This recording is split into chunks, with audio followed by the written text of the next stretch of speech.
महिलांच्या प्रश्नांवरती अतिशय गंभीर असं महायुतीचं सरकार आहे।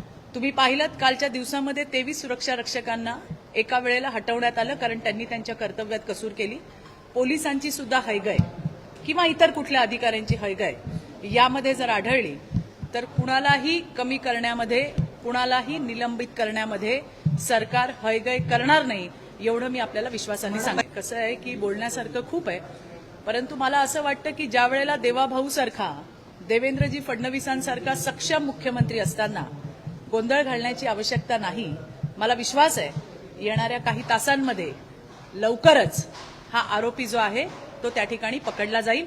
पोलिसांना त्याचे धागेदोरे मिळालेले आहेत आणि आता तुमच्या माहितीसाठी जी मला माहिती मिळाली आहे पोलिसांकडनं जवळपास 8 टीम या त्याला शोधण्यासाठी गेलेल्या आहेत। कुठल्याही क्षणी त्याला अटक होईल आणि जी शिक्षा कठोरात कठोर जी शिक्षा आहे ज्याच्यामध्ये आपल्याला सांगितलं गेलंय की लवकरात लवकर हा खटला चालवू असल्या हरामखोरांना अजिबात सोडता कामा नये याची भूमिका आमची सुद्धा आहे।